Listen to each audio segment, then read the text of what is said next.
Hello viewers, আমি Biswanath Karmakar, drafts and civil instructor from Mirpur government ITI running under PTP. আজকে আমি আবার এসেছি তোমাদের সামনে একটা নতুন টপিক নিয়ে আমি আলোচনা করব। তো সেই টপিকের বিষয়ে আমি ছোট করে বিষয়বস্তু আগে বলে দিই। সেটা হচ্ছে ওয়ার্কেবিলিটি অফ কংক্রিট। মানে আমাদের যে কংক্রিট আমরা তৈরি করি, কী কী জিনিস থাকে ওর মধ্যে? বাইন্ডিং মেটেরিয়াল সিমেন্ট থাকে, তার সঙ্গে আমাদের ফাইন ইংরিগেট থাকে স্যান্ড, কোর্স ইংরিগেট থাকে হচ্ছে আমাদের ডাউন স্টোন চিপস। এগুলোকে ড্রাই মিক্স করার পর তারপরে যখন ওয়াটার মিক্স করি আমরা, যখন ওয়েট মিক্স হয়, সেই যে কংক্রিটটা তৈরি হয় সেটাকে আমরা যেখানে আমরা প্লেস করি, যেখানে আমরা কাজে লাগে, প্লেস করার পর ওইটাকে নিয়ে কাজ করা, ওইটাকে ফিনিশিং করা। তো বিভিন্ন রকম জায়গাতে আবার কিরকম কিরকম কংক্রিট লাগবে, তো সেইটাকে আমাদেরকে টেস্ট করতে হয়, সেটাকে আমাদেরকে দেখতে হয়, সেটাকে বুঝতে হয়। তো সেই বিষয় নিয়ে আজকে আমি আলোচনা করবো। তো চলো শুরু করা যায় ওয়ার্কেবিলিটি অফ কংক্রিট। তো দেখো, ওয়ার্কেবিলিটি অফ কংক্রিট, এই ওয়ার্কেবিলিটি অফ কংক্রিট আমাদের ইন্ডিয়ান স্ট্যান্ডার্ড কোড হচ্ছে 1199। এই ইন্ডিয়ান স্ট্যান্ডার্ড কোড 1199 এর মধ্যে আমাদের যে আর্টিকেল যেখানে বলা আছে সেই বিষয়ে ওয়ার্কেবিলিটি অফ কংক্রিট নিয়ে করে বলা আছে। এটা খুবই একটা ইম্পর্টেন্ট কোড, এই কোডটা মনে রাখবে। তো ওয়ার্কেবিলিটি অফ কংক্রিট যখন আমরা বিচার করব তখন আমাদের কিছু টেস্ট করতে, কিছু পরীক্ষা করতে হয়। সেই পরীক্ষাগুলো কি নাম? একটা হচ্ছে স্লাম টেস্ট, একটা হচ্ছে ফ্লো টেবিল টেস্ট, একটা হচ্ছে ভিভি কনসিস্টোমিটার, একটা হচ্ছে কম্প্যাকশন ফ্যাক্টর টেস্ট, আর একটা হচ্ছে কেলি বল টেস্ট। তো এই সব টেস্টগুলোর মাধ্যমে আমরা কংক্রিটের ওয়ার্কেবিলিটি আমরা বিচার করে থাকি। তো তোমাদের এই যে টপিকটা, এই কেমন টপিকটা তোমাদের ড্রাফটসম্যান সিভিলে তোমাদের এটা আছে। আর যদি তোমরা এটাকে থিওরি হিসাবে পড়তে চাও তাহলে আমাদের মোস্ট প্রবাবলি তোমাদের থিওরি পার্টে এটা রয়েছে, সিভিলের থিওরি পার্টে। কিন্তু যদি কেউ ডিপ্লোমা করে, কেউ বিটেক করে, তখন সেই ক্ষেত্রে সেটা ওদেরকে প্র্যাকটিক্যাল করো, সেটা ওদেরকে দেখাতে হয় হাই লেভেলে যখন সে আরো এডুকেশন নেয়। তো আজকে আমি যে বিষয় নিয়ে আলোচনা করবো সেই বিষয়টা হচ্ছে আমার স্লাম টেস্ট। আজকে এই বিষয় নিয়ে আমি আলোচনা করবো। তো স্লাম টেস্ট জিনিসটা কি, এই স্লাম জিনিসটা কি করে এলো, কি করে না আসছে, আমি সেই বিষয়কে বুঝিয়ে বলছি। আমি কি বললাম, কংক্রিটের কি লাগবে? আমার লাগবে হচ্ছে আমার সিমেন্ট, তারপর হচ্ছে আমার স্যান্ড। সিমেন্ট হচ্ছে আমার বাইন্ডিং মেটেরিয়াল, স্যান্ড হচ্ছে আমার ফাইন এগ্রিগেট, আর যেটা লাগবে হচ্ছে আমার stone chips, down stone chips, সেটা হচ্ছে আমার কি কোর্স এগ্রিগেট। এই তিনটে কি করি আমি প্রথমে ড্রাই মিক্স করা হয়, তার সঙ্গে আমি দিই হচ্ছে কি ওয়াটার, সেটা সম্বন্ধে আবার কি বেরোয়, ওইটা বেরোচ্ছে আমার ওয়েট মিক্স। তবে তো কি করে আমার কংক্রিটটা তৈরি হয়। এবার এই যে কংক্রিটটা, এই যে যেটা কংক্রিটটা যেটা আমার তৈরি হলো, এবার এটার সঙ্গে যদি তোমার রিবার মানে কি, যদি রেইনফোর্সমেন্ট যদি বার দিই তখন সেটার নাম হয়ে যায় কি হয়ে যায়, রেইনফোর্স কংক্রিট হয়ে যায়। তো সেই বিষয় নিয়ে করে আমি এখন আলোচনা করছি না। তো আমি এখন শুধু যেটা কংক্রিট সেটা নিয়ে বলছি। তো এই যে কংক্রিটটা তৈরি হলে, এই কংক্রিট তৈরি হওয়ার পর আমার যেখানে কনস্ট্রাকশন হচ্ছে সেখানে আমাকে প্লেস তো করতে হবে। তো প্লেস করবার আগে একটা টেস্ট করা আছে, সেই টেস্টের নাম হচ্ছে কি স্লাম টেস্ট। তো এটার বিষয়ে বলছি। এটার বিষয় কি হয়, এই যে জিনিসটা দেখতে পাচ্ছ, এইটা লাগানো হয় কাছে। এটা কি? এটা হচ্ছে একটা ফ্রাস্টার মাপের কোণ। এবার ফ্রাস্টার কি জিনিস ছোট করে বলে দিচ্ছি। ধরে নাও এটা হচ্ছে একটা কোণ, এটা একটা কোণ। এই কোণটাকে মনে করো আমি কোন একটা তল দিয়ে পরে আমি ধরো না এখান থেকে আমি কেটে দিলাম, কেটে দিয়ে পরে যদি আমি এটাকে সরিয়ে দিই, তারপরে এই যে শেপটা আসে, সেই শেপটা দাঁড়াচ্ছে ওইটা, এইটাকে তখন বলা হচ্ছে কি ফ্রাস্টার মাপের কোণ, ফ্রাস্টার। এইটা দিয়ে করা হয়। তো এইটা যেটা করা হয় সেটা লক্ষ্য করবে, এই যে হাইট থাকে, এর হাইটটা হচ্ছে আমার কত, 300 মিলিমিটার। এর যে হাইট মানে 30 সেন্টিমিটার। নিচের যে বেস, নিচের যে বেসটা, সেই বেসটা থাকে হচ্ছে চওড়া কত, 20 সেন্টিমিটার। আর উপরে যে টপের যে পোর্শনটা, সেটার আমার তোমার এখান থেকে ডিস্টেন্স কত থাকে আমার, সেটা হচ্ছে 100 মিলিমিটার। এটা হচ্ছে 20 সেন্টিমিটার মানে কত আমার 200 মিলিমিটার। এটা 100 মিলিমিটার মানে কত আমার 10 সেন্টিমিটার। এইটা হচ্ছে বস্তুটা, যে প্লাস্টার অফ কোনটা যেটা সাহায্যে করবো। এটার সঙ্গে কি থাকে, দুটো আমার হ্যান্ডেল থাকে, যে হ্যান্ডেলটা ধরে আমরা কাজ করি। এই যে হ্যান্ডেলটা থাকে, এই হ্যান্ডেলটা তোমার টপ থেকে এর টপ যে ডিস্টেন্স সেটা হচ্ছে আমার 10 সেন্টিমিটার মানে 100 মিলিমিটার ডিস্টেন্সের মধ্যে এন্ডে এটা লাগানো হয়। আর এই যে বডি, যে স্ল্যান্ট যে হাইট, এই স্ল্যান্ট হাইট থেকে তোমার 25 মিলিমিটার দূর অব্দি হ্যান্ডেলটা পজিশন করা থাকে। এইটা হচ্ছে সেই বস্তুটা যার মধ্যে আমি এবারে টেস্ট করবো, যে টেস্টের নাম হচ্ছে স্লাম টেস্ট। জিনিসটা কি করা হয় সেটার বিষয়ে আমি তোমাকে বলছি। এই টপিকটার দিকে তুমি ধ্যান দিতে থাকবে। এটাকে 4টে লেয়ারে এটাকে ভাগ করা হয়। এর যে হাইটটা থাকে সেই হাইটটাকে 4টে লেয়ারে ভাগ করা হয়, 1টা 2টো 3টে 4টে ভাগ করা হয়। এবার আমি যে কংক্রিটে যে মিক্স করছি সেই মিক্স আমার কি থাকবে, ধরে নাও সাপোজ 1:2:4 কিংবা ধরে নাও 1:3:6 কিংবা ধরে নাও 1:4:8। এই যে মিক্সটা হলো জল মেশানোর পরে এই মিক্সটাকে আমি এখানে দেব। তো এই যে হাইট আছে এর হাইটে 4 ভাগ, 4 ভাগের 1 ভাগ প্রথমে আমি একটা ভাগ দিলাম। একটা ভাগ দেওয়ার পর তারপর কি করবো, তারপরে যে কাজটা করবো সেই কাজটা হচ্ছে আমার এই জিনিসের কাজ আছে, এইটাকে ধ্যান দেবেন। এটা নাম হচ্ছে ট্যাম্পিং রড, ঠিক আছে। এর যে লেন্থ 600 মিলিমিটার, মানে কত 60 সেন্টিমিটার। আর এই যে ডায়ামিটার থাকে, ডায়া হচ্ছে কত 1.6 সেন্টিমিটার, 60 মিলিমিটার হচ্ছে ডায়া। দুদিকে আমার থাকে রাউন্ড শেপ থাকে। তো প্রথমে আমি কংক্রিটটা নিয়ে পরে আমি প্রথমে এখানে দিলাম। দেওয়ার পর আমি এই রডটা দিয়ে পরে আমাকে এটাকে কম্প্যাকশন করতে হবে। কি করতে হবে, কম্প্যাকশন মানে যাতে ভেতরে যাতে আমার কোনো এয়ার যাতে না থাকে, যাতে কোনো ভয়েড না থাকে, এটাকে কম্প্যাকশন করতে হবে। কিরকম কম্প্যাকশন করবো, 25 টাইমস 25 বার কম্প্যাকশন করবো। ইউনিফর্ম ভাবে কম্প্যাকশন করতে হবে। ইউনিফর্ম জিনিসটা মানে কি, মনে করো আমি যদি রডটা আমি এখানে দিই, ধরো নাও এই যে এইটাই তোমার এখানে আছে, তো আমি প্রথমে এতটা লেভেল অবধি আমি এখানে কংক্রিটটা আমি এখানে ভরলাম, কংক্রিটটা ভরা রয়েছে। এরপর আমি যখন এখানে যখন রডটাকে যখন আমি এরকম প্রেস করবো, তো রডটাকে দিয়ে পরে যখন আমি কম্প্যাকশন করবো, তখন কম্প্যাকশনটা যেন আমার সব জায়গায় ইউনিফর্ম, এখানেও যেন করতে পারি, যেন এখানেও যেন এই সাইডে সব সাইডে যেন কম্প্যাকশন হয়। মিনিমাম 25 টাইমস আমি কম্প্যাকশন করলাম, হয়ে গেল ফার্স্ট লেয়ারের কাজ কমপ্লিট। তারপরে আবার কি করবো, সেকেন্ড লেয়ার ঠিক একই রকম ভাবে কংক্রিটের মিক্সটাকে এখানে দেবো, সেকেন্ড লেয়ারের কাজ কমপ্লিট। তারপর কি করবো, থার্ড লেয়ারের আমার কাজ কমপ্লিট। তারপরে লাস্টে দেবো হচ্ছে ফোর্থ লেয়ারের আমার কাজ কমপ্লিট। তাহলে এইভাবে এই যে টোটাল হাইটটা আছে, টোটাল হাইটটাকে একটা আনুমানিক 4টে ডিভিশনে ভাগ করার পর কংক্রিটটা আমি এখানে দেবো। ট্যাম্পিং রড দিয়ে আমি এটাকে কি করবো, কম্প্যাকশন করবো। মিনিমাম কি কম্প্যাকশন করবো, 25 টাইমস, যেন ইউনিফর্ম সব প্রতিটা জায়গাতে যেন আমার ঠিক মতন কম্প্যাকশন হয়। এই কাজটা তো হলো। এরপর after 2 minutes, after 2 to 4 minutes, তাড়াতাড়ি, খুব বেশি লেট করে চলবে না। এই যে ফার্স্ট টার্ম যেটা রয়েছে যে বস্তুটা, এই ফার্স্ট টার্মটাকে আমি হ্যান্ডেল ধরে পরে 2 হাতে ধরে আমি তুলবো একদম সোজা। এই ধরে নাও এটা যদি বেস থাকে তো বেস বরাবর ধরে পরে এটা আমি তুলবো। তো যখন আমি তুলবো, তো তোলার সময় তারপরে কিছু রেজাল্ট আসবে। তো সেই রেজাল্টের বিষয়ে আমি আসছি। তো তার আগে একটা ছোট্ট করে জিনিস আমি বলে দিই, যে জিনিসটা অনেকে মিস করে যায়। এটা হচ্ছে কি, এই বস্তুটাকে আমি তো নিয়ে টেস্ট তো আমি করবো অবশ্যই, এর মধ্যে আমি কংক্রিটে দেবো, কিন্তু আমি কোথায় রেখে পরে করবো, মাটির ওপরে মানে গ্রাউন্ডের ওপরে, না কোনো সারফেসের ওপরে, নাকি গ্রাসের ওপরে, নাকি ফ্লোরের ওপরে। সেই জিনিসটার জন্য কি লাগবে, আমার একটা সারফেস লাগবে। সারফেস মানে কি, একটা তল। যে তলটা কি হবে, স্মুথ হবে, তলটা থাকবে হচ্ছে হরাইজন্টাল, ওইটা হওয়া দরকার রিজিড মানে দৃঢ়।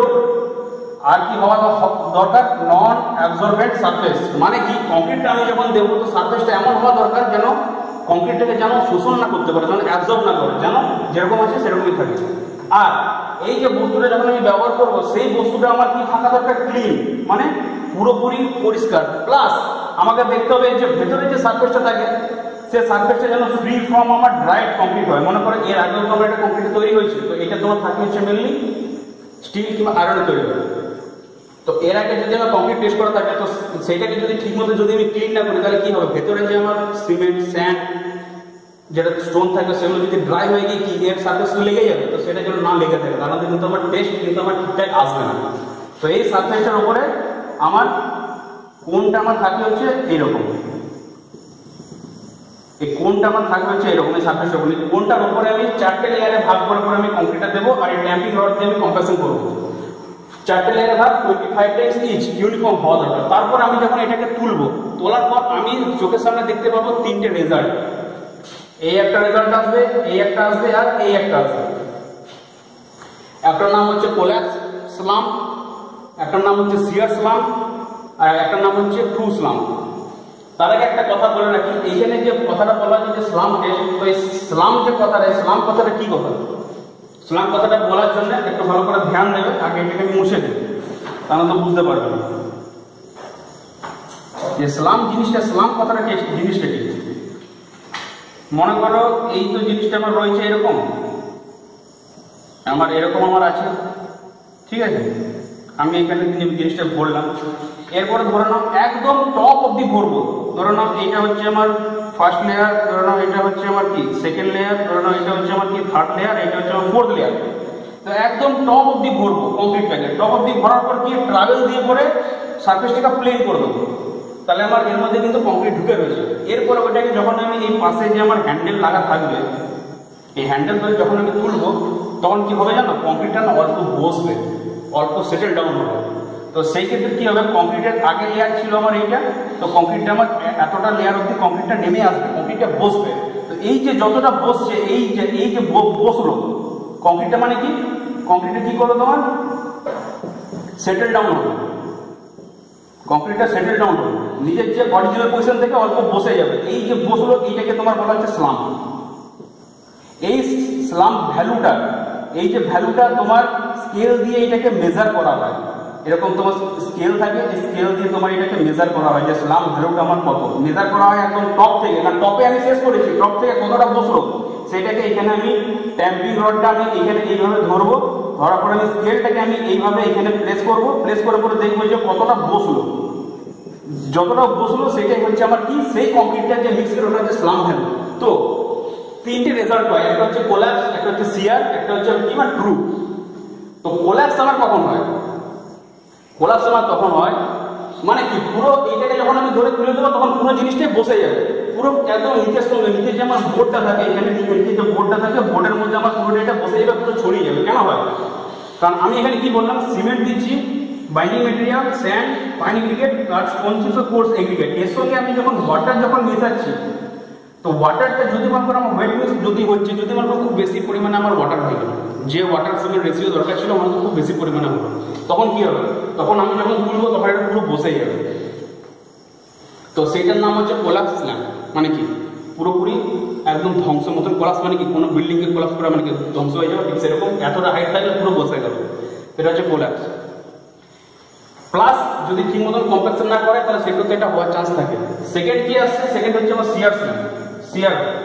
শিয়ারে কি হয়, তোমার এই ফ্রাস্টারটাকে ধরে পড়ে যখন আমি তুলবো তখন দেখা যায় কি যে একটা সাইড হয়তো আমার সেম ঠিকঠাক আছে, একদম কোণের ফ্রাস্টারের যা সেম সেরকম আমার সেরকম স্ট্যান্ডে দাঁড়িয়ে আছে, কিন্তু আর একটা সাইডে আমার বসে গেল।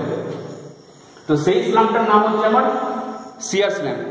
এটা অনেক ক্ষেত্রে হওয়ার চান্স কি থাকে, মনে করো আমি যখন কম্প্যাকশন করছি, তো কম্প্যাকশন করার দেখা গেলো কি যে আমি হয়তো এই একটা সাইডে ধরে নাও, এই একটা সাইডে আমি ট্যাম্পিং রড দিয়ে খুব ভালো করে কম্প্যাকশন করলাম, কিন্তু ধরে নাও এদিকটা আমি পুরো ছেড়ে দিলাম, এদিকটা আমি কিছু করিনি, কিংবা হয়তো ইউনিফর্ম যেটা 25 ডেজ করেছে হয়তো আমি এখানে 3-4 করেছি, বাদ বাকি আমি এইখানে করেছি, তাহলে কি এদিকটা ভালো কম্প্যাকশন হবে, এদিকটা হবে না, তাহলে এদিকটা হওয়ার ফলে কি এটা ঠিক থাকবে, এদিকটা বসে যাবে, সেটার নাম হচ্ছে আমার শিয়ার স্ল্যাম।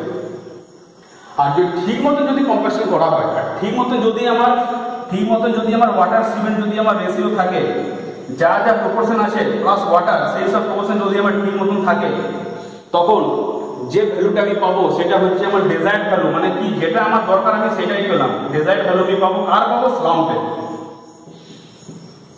সেই স্লামটা হবে আমার হচ্ছে ট্রু স্লাম। এখানে জিনিস বলে দিচ্ছি, এইখানে কোণের যে হাইট থাকে, কোণের তোমার হাইট থাকবে এতটা, এখান থেকে এতটা বসবে, কিন্তু যেটা বসবে না সেটা হচ্ছে একদম এই ফ্লাস্টারটার গা বরাবর ধরে করে বসবে, এটাকে ছড়িয়ে যাবে। তো এই ভ্যালুটাকে তখন নেওয়া হয়, তখন এই ভ্যালুটাকে চেক করে দেখা হয়, এই যে আমি স্লাম ভ্যালুটা এখানে যে আমি স্লাম ভ্যালু এই যতটা বসলো, এখান থেকে লেভেল ছিল আগে, এই লেভেলে এসে করে বসলো, এই যে তোমার গ্যাপটা এখানে তোমার নেওয়া হচ্ছে স্লাম ভ্যালুটা, স্লাম ভ্যালুটা আমার এখানে দেখা হয় চেক করে করে। তো এই যেটা ট্রু স্লাম, এইটাই আমার ম্যাক্সিমাম কাজের ক্ষেত্রে আমাদের এই ট্রু স্লামটা ইউজ হয়ে থাকে, কিন্তু সেটা কিছু কিছু ক্ষেত্রে রেয়ার, কিছু কিছু ক্ষেত্রে ডিপেন্ড করে যে কোন জায়গায় আমি কিরকম মিক্স দেবো।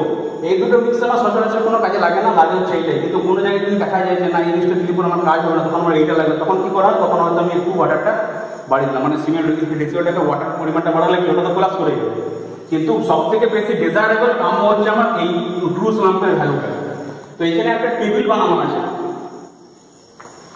সেই টেবিলটা কি করা আছে, ভ্যালু থেকে নেওয়া আছে যে স্লাম ভ্যালু যদি 0 হয় তার মানে কি ওটা এক্সট্রিমলি লো, এর এটা দিয়ে ঠিক মতন কাজ করা যাবে না, লো ক্যাটাগরি, ডিগ্রি অফ ওয়ার্কটা লো, এর কনসিস্টেন্সি কি ময়েস্টার, মানে ময়েস্টার যেরকম হয় ঠিক সেরকম টাইপের এর হচ্ছে কনসিস্টেন্সিটা। এরপরে স্লাম হলো যে 0 to 25, সেই ক্ষেত্রে ডিগ্রি অফ ওয়ার্ক কি ভেরি লো, মানে আগেরটা খুব লো ছিল তার থেকে একটু বেটার। সেক্ষেত্রে কি প্রসেস হচ্ছে ভেরি ড্রাই, মানে খুব শুকনো ধরনের। তারপরে স্লাম হলো 30 থেকে 50, সেই ক্ষেত্রে ডিগ্রি অফ ওয়ার্ক হচ্ছে লো। সেক্ষেত্রে এর প্রসেস হচ্ছে মানে কি হচ্ছে ড্রাই, মানে আগের থেকে যেটা ময়েশ্চার ছিল ময়েশ্চার থেকে এটা ভালো।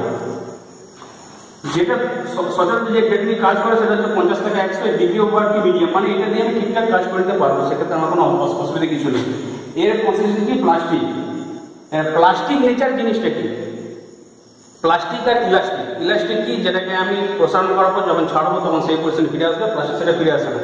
কিন্তু এই প্লাস্টিক নেচারটা নিয়ে পরে কি আমি যেরকম খুশি চাই আমি কংক্রিটটাকে আমি সেই মতন আমি প্লেস করতে পারবো। কংক্রিটটা কি করা হয়, প্রথমে কংক্রিটটা মিক্স করা হলো, তারপরে কংক্রিটটা প্লেস করা হলো, তারপরে কংক্রিটটাকে ফিনিশ করা হলো। না প্লেস, কিছু কিছু ক্ষেত্রে কংক্রিটটা প্লেস করার পর আরেকটা জিনিস করা হয় যেটাকে বলে কম্প্যাকশন। মনে করো আমার রুফের কাস্টিং চলছে, রুফ কাস্টিং কি মনে করো ফ্লোরের আমার কাস্টিং চলছে, ঢালাই চলছে আমার, সেক্ষেত্রে কি কম্প্যাকশন না করলে কি হবে? ওটা তো হবে না, কারণ যদি ওর মধ্যে এয়ার ঢুকে যায় তাহলে কিন্তু কংক্রিটটা আমার মানে উইক হয়ে যাবে, সেটা একটা প্রবলেম। লাস্ট সবচেয়ে শেষে কি করা হয় সেটাকে ফিনিশিং সারফেস দেওয়া হয়, এটাকে ফিনিশ করা হয়। তো এই চারটে করা হয়। তো সেই ক্ষেত্রে কি যদি প্লাস্টিক যদি নেচার থাকে আমার কংক্রিটের মধ্যে তাহলে তুমি তো ইজিলি করতে পারবো, সেক্ষেত্রে আমার কোনো অসুবিধা কিছু নেই। আর লাস্ট যেটা আছে স্লাম হলো সেটা হচ্ছে 100 থেকে 175, সেই ক্ষেত্রে ডিগ্রি অফ ওয়ার্ক কি এটা হচ্ছে হাই। আর এটা হাই কিন্তু ডিগ্রি অফ ওয়ার্ক খুব ভালো, কিন্তু কি এটা নেচারটা কিরকম হবে সেমি ফ্লুইড, মানে জাস্ট লাইক বলতে পারো কোল্যাপসের মতো। মানে সেমি ফ্লুইড মানে কি জলও থাকবে, আর তোমার কিছু কিছু ক্ষেত্রে সেমি ফ্লুইডে কাজে লাগে যেখানে আমার ওয়াটারটা বেশি দরকার হয়, কিন্তু ম্যাক্সিমাম ক্ষেত্রে আমার প্লাস্টিক নেচারটা হলে আমার চলে যায়। তো এইটা হচ্ছে তোমার ওয়ার্কিং রেট অফ কংক্রিট, যার মধ্যে তোমাদের জন্য স্লাম টেস্টটা তোমাদের টপিকের মধ্যে রয়েছে। এটা হচ্ছে তার বিবরণ, এরকম ফার্স্ট টার্ম থেকে ট্যাম্পিং রড থাকে কংক্রিট বানিয়ে করে এখানে কম্প্যাকশন করা হয়, আর এটা হচ্ছে তার ভ্যালুর একটা চার্ট। তো আজকে এই জিনিসটা বোঝালাম, এটা কোশ্চেন আসে এই বিষয়ে পরে, আর আমার ক্লাসটাও ফলো করতে পারো। আর তোমাদের ক্ষেত্রে এখন এটাই আছে, পরবর্তীকালে যদি কেউ হায়ার স্টাডি করে তখন হয়তো তাকে আরো অনেক কিছু পড়তে হতে পারে। তো আশা করলাম যে আশা করছি ক্লাসটা বুঝতে পারবে, কোনো অসুবিধা হবে না। আর যে নিজেদের কিন্তু যে টেক্সট বুক থাকে সেটা কিন্তু অবশ্যই ফলো করবে। তো আজকের জন্য এইটুকুই, নেক্সট ক্লাসে আমি আবার নতুন কোনো জিনিস কিছু করাবো। তো সবাই ভালো থেকো, থ্যাংক ইউ।